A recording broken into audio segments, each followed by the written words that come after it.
அந்த குழந்தையை பெறக்கூடிய அந்த காலகட்டத்தில் தாய் செத்து பிழைக்கிறாள். உடல்ல இருக்கக்கூடிய எலும்புகள் எல்லாம் 4 முறை நொறுங்கினால் எந்த அளவுக்கு வலியோ வேதனையோ அந்த வேதனையை பெற்றெடுக்கிறாள். அந்த வேதனையோடு அந்த குழந்தையை பெற்றெடுக்கிறாள் தாய். அல்லாஹுவை தவிர வேறு எவரையும் எதனையும் நீங்கள் வணங்கக்கூடாது. உங்களுடைய இலாகாக வணங்கி வழிபடக்கூடிய தகுதியையும் உரிமையும் நீங்கள் கொடுக்கக்கூடாது அப்படின்னு சொல்லிட்டு அடுத்த வரியாக அல்லாஹ் என்ன சொல்றான் தெரியுமா? இன்னைக்கு தந்தைய என்ன செய்யறோம் நாம? அவர்கள் சொல்லக்கூடிய வார்த்தையெல்லாம் உங்களுக்கு ஒன்றும் தெரியாது, எதுவுமே தெரியாத நபி ஸல்லல்லாஹு அலைஹி வஸல்லம் அவங்க தன்னுடைய தாயினுடைய கபரில் அப்படியே அழுகிறாங்க, அழுது புலம்புறாங்க. சஹாபாக்கள் கேட்குறாங்க, யார சொல்ல 10 கிலோலேருந்து 15 கிலோ அந்த பெண் என்ன செய்கிறா? வயிற்றுல தாங்கி தாங்கி தாங்கி அந்த குழந்தைய வளர்க்குறா. சாதாரண காரியமா? வகுர் ரப்பி ரஹம்ஹுமா கமா ரப்பயானி சகீரா. அல்லாஹ் இந்த குர்ஆனில் என்ன சொல்கிறான் தெரியுமா? ஆனால் இந்த தாய்மார்களை இன்னைக்கு எங்கே வச்சிருக்கிறாங்க? எங்கே வச்சிருக்கிறாங்க? முதியோர் இல்லங்களில் வச்சிருக்கிறாங்க, அல்லது ரோட்டில் விட்டுருக்குறாங்க, பிளாட்ஃபார்மில் விட்டுருக்குறாங்க. பஸ் ஸ்டாண்டுகளில், ரயில்வே ஸ்டேஷனில் போய் பார்த்தா நிறைய பார்க்குற போது கதறி அழுகிறார். எல்லாம் நல்லா வளர்த்தேன் பாய், எல்லா சொத்துக்கள் சுகங்களோடு இருந்தேன், எல்லா சொத்துக்கள் சுகங்களையும் என் பிள்ளைகள் பேரில் எழுதி வச்சேன். வந்தவர் எடுத்த நபி ஸல்லல்லாஹு அலைஹி வஸல்லம் என்னன்னு கேட்குறாங்க? சொர்க்கத்தினுடைய ஒரு வாசல் அடைக்கப்பட்டுருச்சு.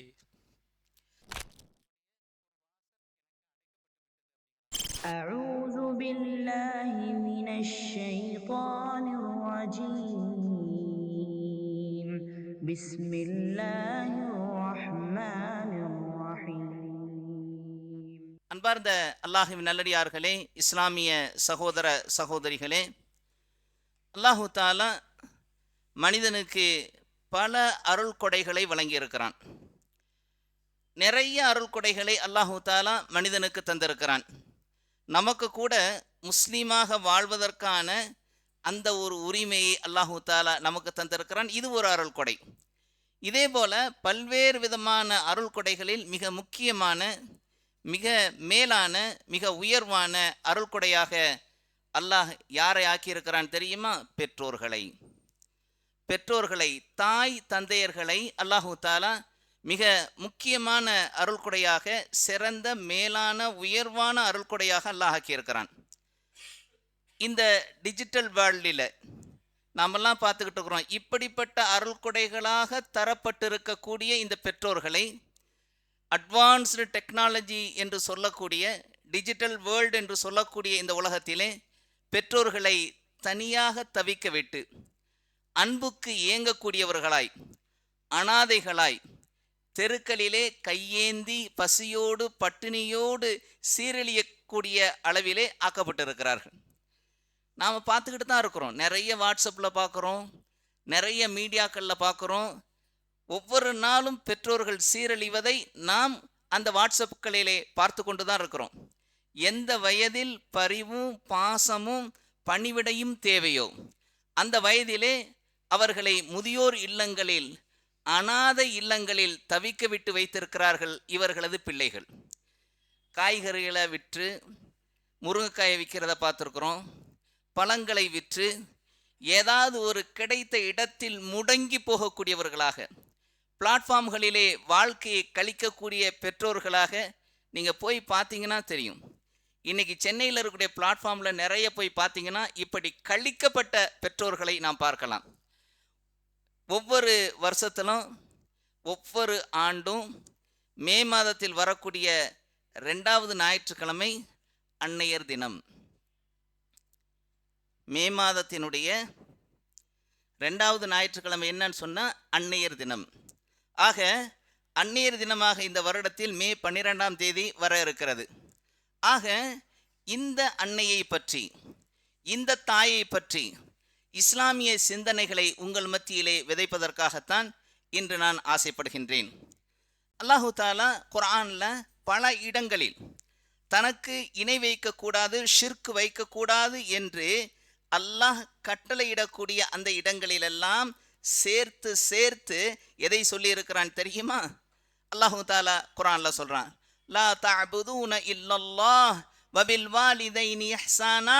அல்லாஹ் சொல்றான் 2வது அத்தியாயம் 83வது வசனத்துல, யாக்கூப் அலைஹிஸ்ஸலாம் தங்களுடைய மக்களிடத்தில் சொல்லக்கூடிய அந்த அறிவுரையில் சொல்வதாக அல்லாஹு தாலா குர்ஆன்ல சொல்றான், அல்லாஹுவை தவிர வேறு எவரையும் எதனையும் நீங்கள் வணங்கக்கூடாது. உங்களுடைய இலாகாக வணங்கி வழிபடக்கூடிய தகுதியையும் உரிமையும் நீங்கள் கொடுக்கக்கூடாது அப்படின்னு சொல்லிட்டு அடுத்த வரியாக அல்லாஹ் என்ன சொல்றான் தெரியுமா? வபில் வாலிதைனி இஹ்சானா, உங்கள் பெற்றோருக்கும் நீங்கள் நன்மைகளை செய்யுங்கள். அல்லாஹு தாலா இந்த ஆயத்துல எப்படி சொல்றான்? இன்னொரு ஆயத்துல அல்லாஹு தாலா 4வது அத்தியாயம் 36வது வசனத்துல அல்லாஹ் சொல்றான், வஅபுதுல்லாஹ் வலா துஷ்ரிகு பிஹி ஷைஅன் வபில் வாலிதைனி இஹ்சானா. அல்லாஹ் சொல்றான், மேலும் அல்லாஹுவையே நீங்கள் வணங்குங்கள், அவனுடன் வேறு எதனையும் வேறு எவரையும் இணையாக்காதீர்கள், மேலும் பெற்றோருக்கும் நன்மை செய்யுங்கள். அல்லாஹ் சொல்றான். அதே மாதிரி அல்லாஹு தாலா 6வது அத்தியாயம் 151வது இடத்திலே அல்லாஹ் சொல்றான், அல்லாஹ் துஷ்ரிகு பிஹி ஷைஅன் வபில் வாலிதைனி இஹ்சானா. அல்லாஹு தாலா இன்னும் சொல்றான், எப்பொருளையும் எந்த ஒரு பொருளையும் அல்லாஹுக்கு இணையாக்காதீர்கள் என்று சொல்லிவிட்டு அடுத்ததாக பெற்றோர்களுக்கும் நன்மை செய்யுங்கள். எத்தனை இடத்தில் தெரியுமா? அல்லாஹுவை வேறு யாரோடும் இணைக்க கூடாது என்று கட்டளையிடக்கூடிய, ஷிர்க் வைக்காதீர்கள் என்று அல்லாஹ் கட்டளையிடக்கூடிய அந்த இடத்திற்கு அடுத்து அல்லாஹு தாலா சொல்லக்கூடிய வார்த்தை என்ன தெரியுமா? வபில் வாலிதைனி இஹ்சானா, உங்களுடைய பெற்றோர்களுக்கும் நீங்கள் நன்மை செய்யுங்கள் என்பதாக சேர்த்து சேர்த்து அல்லாஹ் சொல்லக்கூடிய அந்த அளவுக்கு முக்கியத்துவம் பெற்றவர்களாக பெற்றோர் இருக்கிறார்கள். அன்பார்ந்த சகோதரர்களே, அல்லாஹ் இது மாத்திரம் இல்ல, இன்னும் சில இடங்கள்ல இப்படி சொல்றான். அல்லாஹ் சொல்றான், எனக்கும் நீ நன்றி செலுத்து, உன்னுடைய பெற்றோருக்கும் நீ நன்றி செலுத்து. அல்லாஹு தாலா குர்ஆன்ல சொல்றான், அனிஷ்குர்லி வலிவாலிதைக், நீ எனக்கும் நன்றி செலுத்து, உன்னுடைய பெற்றோருக்கும் நீ நன்றி செலுத்துவாயாக என்று அல்லாஹு தாலா கட்டளையிடுகிறான். ஆக அன்பார்ந்த சகோதரர்களே, இந்த மாதிரி பெற்றோருடைய அந்த மேன்மையை அல்லாஹ் விவரிக்கக்கூடிய அதே போல நபி ஸல்லல்லாஹு அலைஹி வஸல்லம் அவர்களும் விவரிக்கிறாங்க. எப்படி விவரிக்கிறாங்க தெரியுமா? அபு உமாமா ரலியல்லாஹு அன்ஹு அவர்கள் அறிவிக்கிறார்கள். இது இப்னு மாஜாவிலே பதியப்பட்டிருக்கக்கூடிய ஹதீஸ். நபி ஸல்லல்லாஹு அலைஹி வஸல்லம் அவங்களிடத்துல ஒரு மனிதர் வர்றாரு. யா ரசூலுல்லாஹ், பிள்ளைகள் தமது பெற்றோருக்கு செய்ய வேண்டிய கடமைகள் என்ன என்று கேட்கிறார். ஒருத்தர் வர்றாரு, நபி ஸல்லல்லாஹு அலைஹி வஸல்லம் வந்து கேட்குறாங்க, பிள்ளைகள் பெற்றோருக்கு செய்ய வேண்டிய கடமைகள் என்ன என்று கேட்டபோது நபி ஸல்லல்லாஹு அலைஹி வஸல்லம் சொன்ன பதில் என்ன தெரியுமா? பதிலாக என்ன சொன்னாங்க தெரியுமா? அந்த இருவரும் தான் உமக்கு சொர்க்கமும் நரகமும். அந்த பெற்றோர் இருக்கிறாங்கல்ல, உன்னுடைய அப்பாவும் அம்மாவும் தான் சொர்க்கமும் நரகமும் என்பதாக நபி ஸல்லல்லாஹு அலைஹி வஸல்லம் பதில் சொன்னாங்க. இதுக்கு என்ன அர்த்தம்? என்ன அர்த்தம்? முஹத்திஸீன்கள் இந்த ஹதீதுக்கு விளக்கத்தை சொல்றாங்க. நீ உன்னுடைய பெற்றோர்களை நன்றாக கவனித்தால், அவர்களுக்குரிய உரிமையை சரியாக தந்து அவர்களுக்கு செய்ய வேண்டிய கடமைகளை நீ சரியாக செய்தால் சொர்க்கம். அவர்களுடைய உரிமைகளை நீ சரியாக கொடுக்காமல், அவர்களுக்கு செய்ய வேண்டிய கடமைகளை சரியாக செய்யாமல் இருந்தால் உனக்கு நரகம் என்பதாக நபி ஸல்லல்லாஹு அலைஹி வஸல்லம் அவர்கள் குறிப்பிட்டிருக்கிறார்கள் என்பதாக முஹத்திஸீன்கள் விளக்கத்தை தருகிறார்கள். ஆக அன்பார்ந்த சகோதரர்களே, அதே போல அபூபக்கர் அப்துல்லா பின் அம்ர் ரலியல்லாஹு அன்ஹு அவங்க அறிவிக்கிறாங்க. நபி ஸல்லல்லாஹு அலைஹி வஸல்லம் சொன்னதாக திருமிதியில வந்திருக்கக்கூடிய ஒரு ஹதீஸ், தந்தையின் பொருத்தத்தில் தான் அல்லாஹுவின் பொருத்தம் இருக்கிறது, தந்தையின் வெறுப்பில் அல்லாஹுவின் வெறுப்பும் இருக்கிறது. இன்னைக்கு தந்தைய என்ன செய்யறோம் நாம? அவர்கள் சொல்லக்கூடிய வார்த்தையெல்லாம் உங்களுக்கு ஒன்றும் தெரியாது, எதுவுமே தெரியாத கூமுட்டைகளாக தந்தைகளை ஆக்கிய பிள்ளைகள் ஏராளம் ஏராளம். ஆக இதை அப்துல்லா பின் அம்ர் ரலியல்லாஹு அன்ஹு சொல்றாங்க.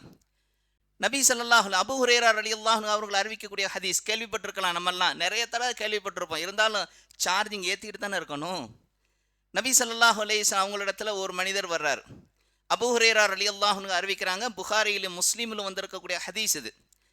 வந்து கேட்குறாங்க, யார சொல்லலாம், நான் நல்ல விதமாக நடந்து கொள்ள அனைவரையும் விடவும் உரிமை பெற்றவர் யார்? என்னிடத்தில் நல்ல விதமாக நடந்து கொள்ள அனைவரை விடவும் உரிமை பெற்றவர் யார் என்பதாக கேட்குறாங்க. அப்போ சொல்கிறாங்க, நீ உங்கள் அம்மாட்ட தான்ப்பா அதிகமாக நல்ல விதமாக நடந்து கொள்ள வேண்டும் என்று நபி ஸல்லல்லாஹு அலைஹி சொல்கிறாங்க. உன்னுடைய தாய், அவங்க கேட்குறாங்க, அவர் அப்பாவே கேட்குறாங்க, யாரை சொல்லலாம், அதுக்கடுத்து மீண்டும் சொல்கிறாங்க, ரெண்டாவது உன்னுடைய தாய். மீண்டும் கேட்குறாரு அந்த சஹாபி, யாரை சொல்லலாம், அதுக்கடுத்து அப்பவும் சொல்கிறாங்க உன்னுடைய தாய். மீண்டும் அந்த மனிதர் கேட்குறாரு, அந்த நேரத்தில் சொல்கிறாங்க உன்னுடைய தந்தை என்பதாக நபி ஸல்லல்லாஹு அலைஹி வஸல்லம் அவங்க சொல்கிறாங்க. அந்த அளவுக்கு உங்களிடத்தில் உரிமை பெற்றவர் யார்? உங்களுடைய தாய், உங்களுடைய அன்னை. அபூ ஹுரைரா ரலியல்லாஹு அன்ஹு அவங்க அறிவிக்கக்கூடிய இன்னொரு ஹதீஸ் முஸ்லிமில் பதிவாக இருக்குது.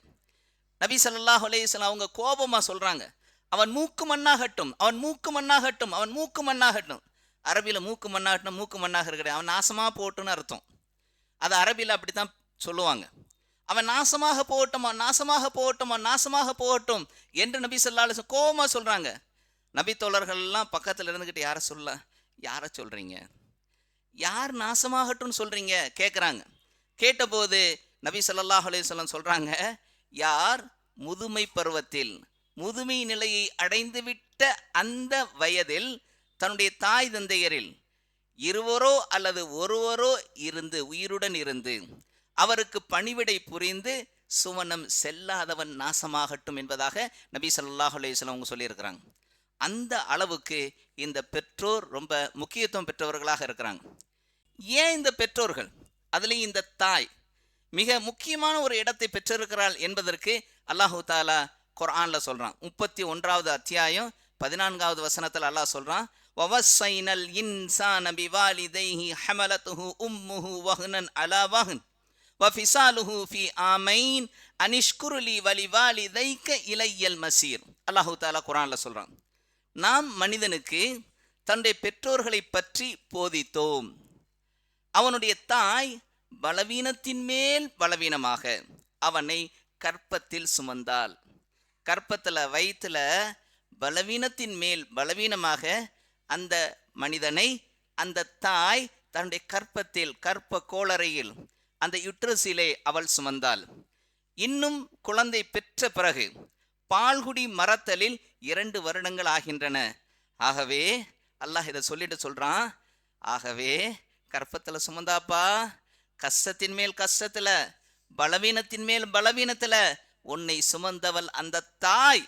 ஆகவே அது மாத்திரம் இல்லை, உனக்கு பால் கொடுத்து அந்த பால்குடி மறத்தலில் 2 வருடம் கழித்திருக்கக்கூடிய ஒரு ஜீவன் இவ. ஆகவே அல்லாஹ் சொல்கிறான், நீ எனக்கும் உன்னுடைய பெற்றோருக்கும் நன்றி செலுத்துவாயாக.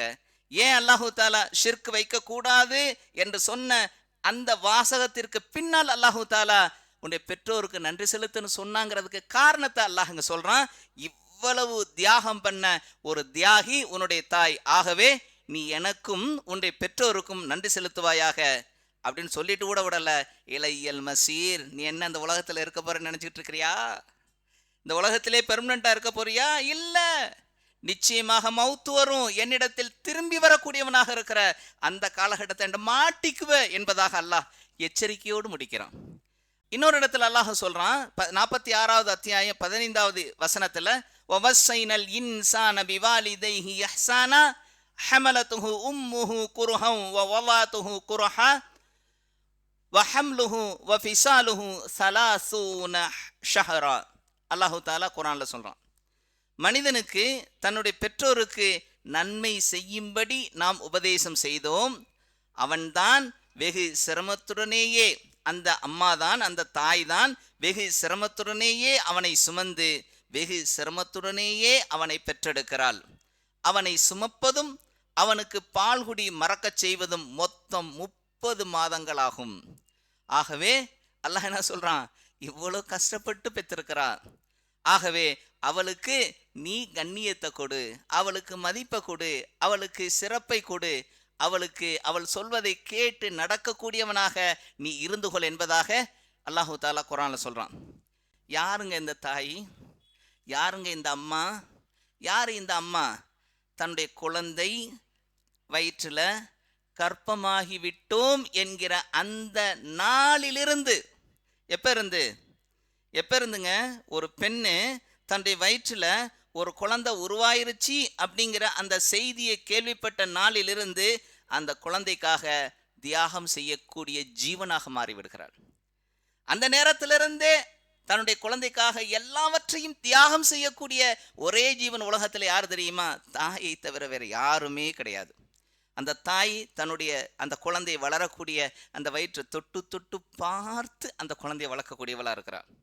ஒவ்வொரு கட்டத்திலையும் அந்த குழந்தையுடைய வளர்ச்சியை கண்டு சந்தோஷம் அடையக்கூடியவளாக இருக்கிறாள். என்ன அதென்ன லேசாவா இருக்கும்? சுமைங்க, சுமை. எப்படிப்பட்ட சுமை? கடினமான சுமை. ஒரு பொருளை நம்ம இப்படி தூக்கிட்டு போயிட்டா கொண்டு வச்சிடலாம், ஆனால் வயிற்றுல சுமந்துக்கிட்டே இருக்கணும். எது வரைக்கும்? குழந்தை பெறுவது வரைக்கும் சுமக்கணும். கொஞ்ச நாள் கிடையாது, ஏறக்குறைய 9 மாதம் 10 நாள் என்று சொல்லக்கூடிய அந்த காலகட்டம் வரை சுமக்கணும். முதல்ல லேசாக இருக்கும், மசக்கம்பாங்க. அந்த குழந்தைய உண்டான குறிப்பிட்ட சில நாட்கள் எப்படி இருக்குன்னு சொன்னால் சாப்பிட்றதுக்கு எதையுமே பிடிக்காது. மனுஷன் சாப்பிட விரும்பாத பொருள்களை எல்லாம் சாப்பிட ஆரம்பிச்சிருவான். ஆக அந்த பெண் சாப்பிட ஆரம்பிச்சிருவான். மாங்காயை சாப்பிடுவான், அல்லது மண்ணை சாப்பிடுவான், சாம்பலை சாப்பிடுவான். இப்படியெல்லாம் அந்த பெண் என்ன செய்யறா? மனுஷன் சாதாரணமாக சாப்பிடாதெல்லாம் சாப்பிடுவான். அது மாத்திரம் கிடையாது, நார்மலாக சாப்பிட்ற எல்லாத்தையும் சாப்பிட்டா வாந்தி வரும். வாந்தி, குமட்டல், அதையெல்லாம் தாங்கி கொண்டு அந்த குழந்தைய தன்னுடைய வயிற்றில் பார்த்து பார்த்து பார்த்து வளர்க்குற ஒரே ஜீவன் அந்த பெண்ணு தான். அதுக்கு ஏதாவது என்ன தடுப்பூசி போடணுமா, உடனே ஓடி போய் அந்த குழந்தைக்கு பார்ப்பாங்க. டாக்டர்கிட்ட போய் செக் பண்ணி பார்த்துக்கிட்டே இருப்பாங்க. அதற்காக ரெஸ்ட் எடுப்பாங்க. அந்த குழந்தை என்னதான் நீங்கள் ரெஸ்ட் எடுத்தாலும் சரி, அந்த குழந்தை ஒரு குறிப்பிட்ட நாள் கழித்த பிறகு நல்லா வளர ஆரம்பிக்கும், வெயிட்டு கூட ஆரம்பிக்கும். 9 மாதம் வயிற்றில் வெயிட் எவ்வளோ இருக்கும்? குழந்தை பிறக்கிற போது தான் 3 கிலோ. ஆனால் அதில் என்ன இருக்கும்? கொடி இருக்கும், நஞ்சு கொடிம்பாங்க.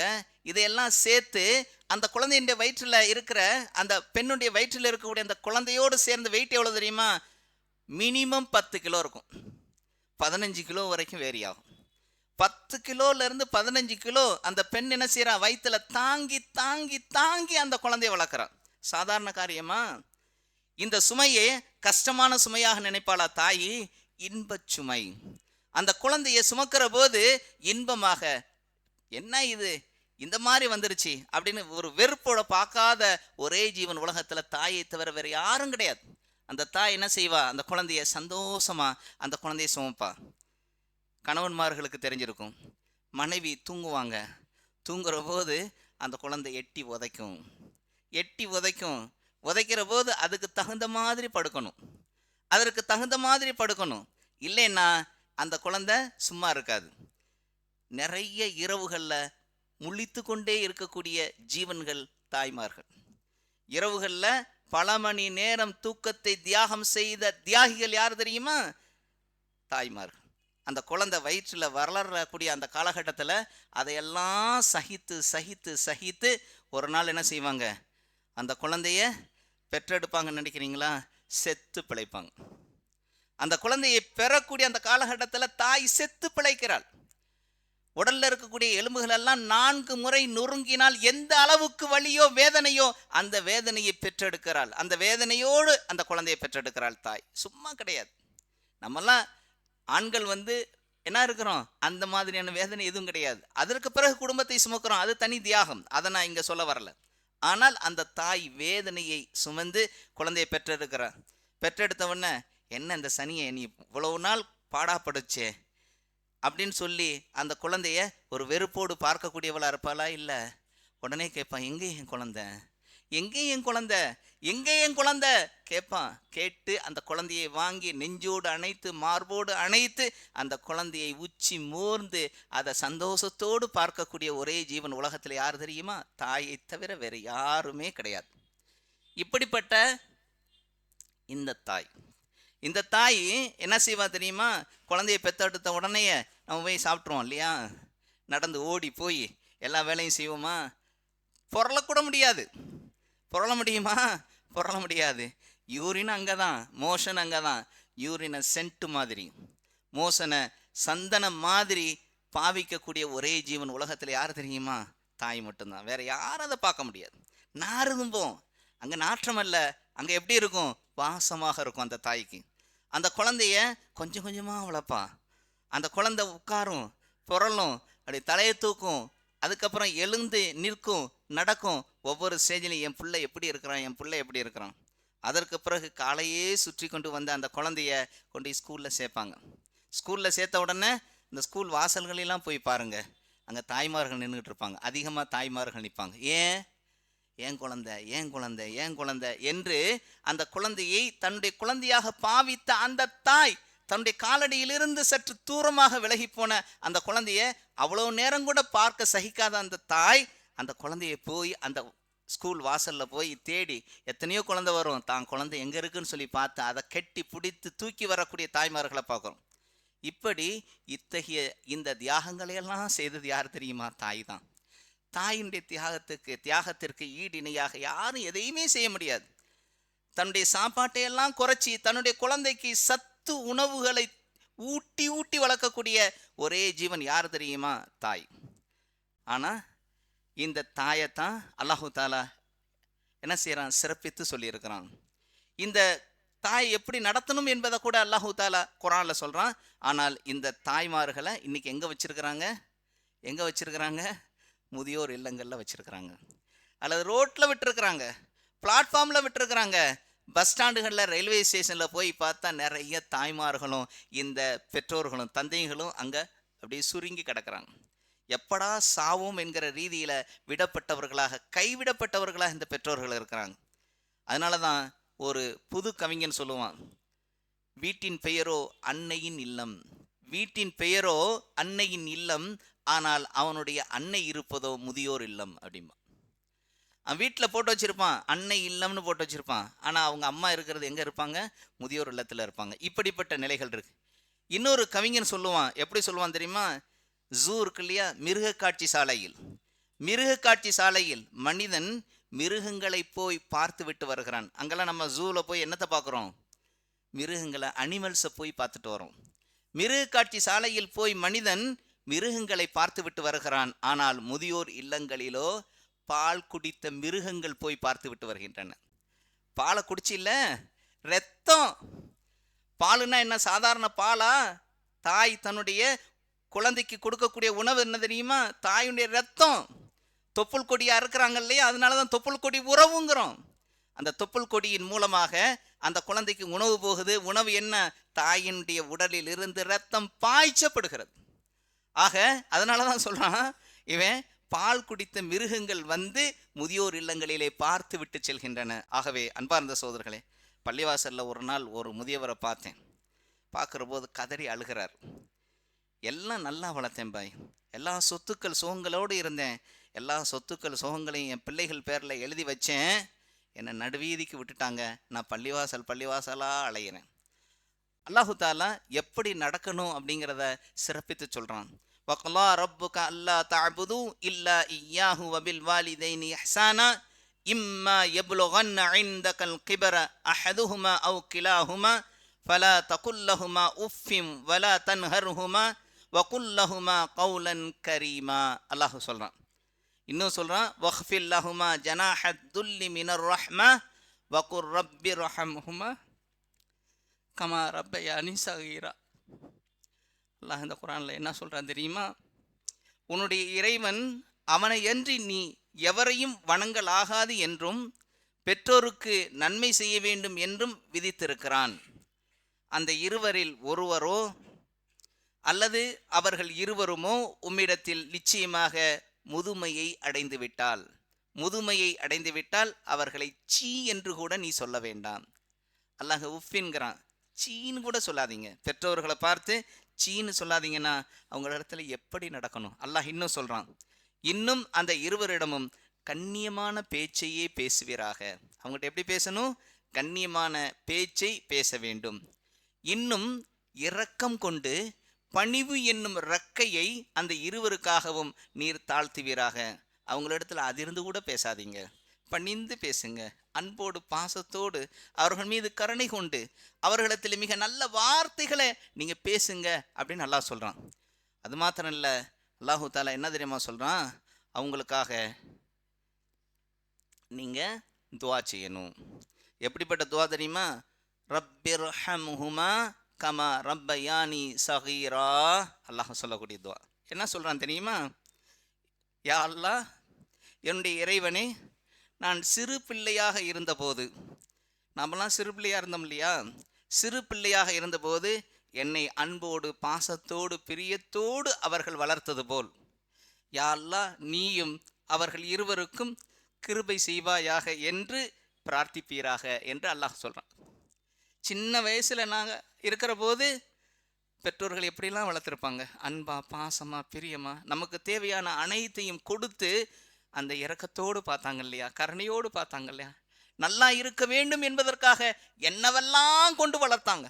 அப்படிப்பட்ட அன்பு பாசம் எப்படி வைத்து வளர்த்தார்களோ அதே போல யா அல்லாஹ், நீ அன்போடு பாசத்தோடு அவர்கள் மீது நீ என்ன செய்ய, பாசம் காட்டு, பரிவு காட்டு, அவர்களுடைய பாவங்களை எல்லாம் மன்னித்து அவர்களை உயர் இடத்தில் வைத்து விடியா அல்லாஹ் என்று நீங்கள் துவா செய்யுங்கன்னு சொல்லி அல்லாஹ் சொல்கிறான். அது மாத்திரம் இல்லை, நிறைய நபிமார்கள் துவா கேட்டிருக்கிறாங்க. குரானில் நிறையா இருக்குது. இப்ராஹிம் அலைஹிஸ்ஸலாம் துவா கேட்டாங்க, ரப்பனா உஃபிர்லி வலிவாலிதைய வலில் முஃமினீன யௌம யகூமுல் ஹிசாப். கேள்வி கணக்கு கேட்கப்படும் அல்லவா, ஹிசாபு கேட்கப்படும் அல்லவா, அந்த மறுமை நாளில் இறைவா, என்னையும் என்னுடைய பெற்றோர்களையும் முஃமின்கள் அவர்களையும் நீ மன்னித்து விடியா அல்லாஹ்.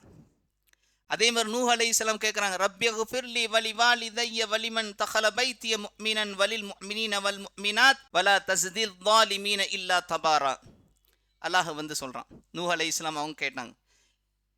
ஆக அன்பார்ந்த சகோதரர்களே, பெற்றோர்கள் வந்து அல்லாஹ் நம்முடைய கைகளில் கொடுக்கப்பட்ட அருள் கொடை. நபி ஸல்லல்லாஹு அலைஹி வஸல்லம், இந்த ஒரு நிகழ்வை மட்டும் சொல்லிட்டு நான் முடிச்சிடுறேன். நபி ஸல்லல்லாஹு அலைஹி வஸல்லம் அவங்க தன்னுடைய தாயினுடைய கபரில் அப்படியே அழுகிறாங்க, அழுது புலம்புறாங்க. சஹாபாக்கள் கேட்குறாங்க, யாரை சொல்ல, ஏன் அழுகிறீங்க, எதுக்கு அழுகிறீங்க? இல்லை, என்னுடைய தாய் ஷிர்க் வைத்த நிலையில் மௌத்தாயிட்டாங்க, அவங்களுக்காக நான் பிரார்த்தனை செய்வதற்காக அல்லாஹ்விடத்தில் கேட்டேன். ஏன்னா அவங்க முஸ்லீமாக மரணிக்கலை. அவங்களுக்காக துவா செய்வதற்காக நான் அல்லாஹ்விடத்தில் கேட்டேன். அல்லாஹ் மறுத்துட்டான். அல்லாஹ் மறுத்துட்டான். யாருடைய தாய்க்கு? நபி ஸல்லல்லாஹு அலைஹி வஸல்லம் அவர்களுடைய தாய்க்கு நபி ஸல்லல்லாஹு அலைஹி வஸல்லம் துவா செய்ய கேட்குறாங்க, மறுத்துட்டான் அல்லாஹ் அப்படின்னு சொல்லிட்டு அழுகிறாங்க. ஆகவே அன்பார்ந்த சகோதரர்களே, இருக்கக்கூடிய பெற்றோர்களை, அவங்கெல்லாம் தாயின் காலடியில் தான் சொர்க்கம் இருக்குது. அதே மாதிரி சொர்க்கத்தினுடைய ஒரு சஹாபி தன்னுடைய தாய் இறந்துட்டாங்கன்னு சொல்லிட்டு வர்றாரு. வந்தவர்கிட்ட நபி ஸல்லல்லாஹு அலைஹி வஸல்லம் என்னன்னு கேட்குறாங்க, சொர்க்கத்தினுடைய ஒரு வாசல் அடைக்கப்பட்டுருச்சு, சொர்க்கத்தினுடைய ஒரு வாசல் எனக்கு அடைக்கப்பட்டு விட்டது அப்படிங்கிறாங்க. என்னன்னு கேட்குறாங்க, என்னுடைய தாய் இறந்துட்டாங்க அப்படிங்கிறாங்க. ஆக பெற்றோர்கள் இருக்க கிடைக்கப்பட்டிருக்கிற சகோதரர்கள் சகோதரிகள், உங்களுடைய பெற்றோர்களை எந்த அளவுக்கு அல்லாஹ் அவர்கள் மீது அன்பு பாசம் பிரியம் கொண்டு அவர்களை பேணி அவர்களுக்குரிய உரிமையை வழங்கி அவர்களுக்கு செய்ய வேண்டிய கடமைகளை செய்து நாம் அல்லாஹ்விடத்தில் கூலியே பெறணும். ஒரே ஒரு ஹதீஸ், அபூ பக்ரா ரலியல்லாஹு அன்ஹு அவங்க அறிவித்த ஹதீஸ் முஸ்னத் அஹ்மதில் பதிவாகி இருக்கு, பைஹக்கில் பதிவாகி இருக்கு. அவங்க சொல்கிறாங்க, யார் தன்னுடைய பெற்றோர்களுக்கு செய்ய வேண்டிய கடமைகளை செய்யாமல், பெற்றோர்களுக்கு வழங்கக்கூடிய உரிமைகளை வழங்காமல், அவர்களை உதாசீனப்படுத்தி அவர்களுக்கு செய்ய வேண்டிய கடமைகள் எல்லாம் செய்யாமல் தவிர்த்து வாழ்ந்தானோ அவன் மரணிக்கிறதுக்கு முன்னாடி அல்லாஹ் அதற்குரிய தண்டனையை தராமல் மரணிக்க செய்ய மாட்டான். அல்லாஹ் உலகில் ஒரு மனிதன் செய்யக்கூடிய நன்மைக்கும் தீமைக்கும் கூலியையோ தண்டனையையோ மறுமையில தான் தருவான். ஆனால் யார்